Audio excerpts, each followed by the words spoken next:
तो क्वेश्चन करते हैं। Ball of mass 0.2 kg rest on a vertical post of height 5 metres.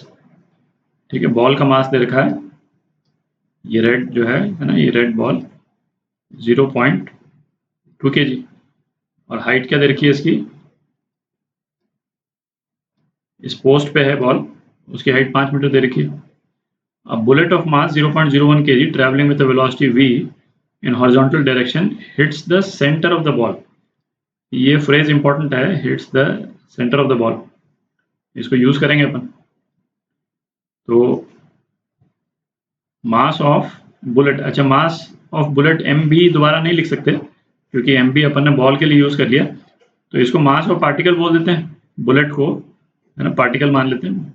Mass of particle कितना, 0.01 kg।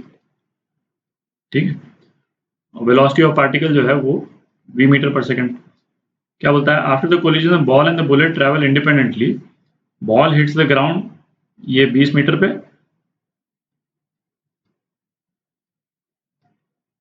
और bullet जो है वो ग्राउंड को हिट कर रही है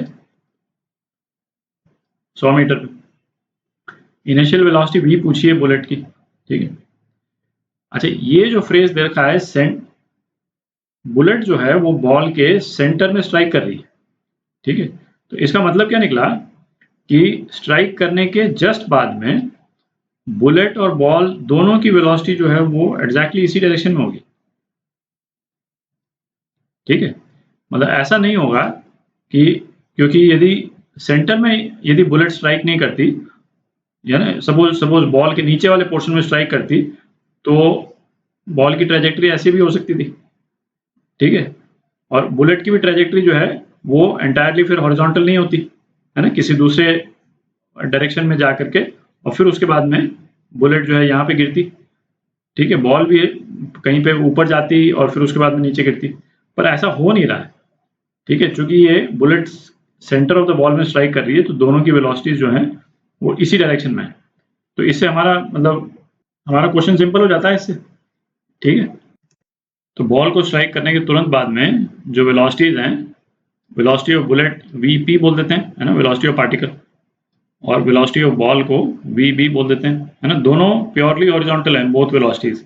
ठीक, तो अब जो है वो इस बॉल को और बुलेट को नीचे गिरने में कितना टाइम लगेगा, वर्टिकल डायरेक्शन में एक्सेलरेशन दोनों पे ग्रेविटेशनल एक्सेलरेशन लग रहा है, तो सेम टाइम लगेगा दोनों को नीचे पहुंचने में है ना। यदि टाइम टी लगता है तो टाइम टी क्या हो जाएगा, s is equal to half G T square है ना, ये रिलेशन लगा लेते हैं।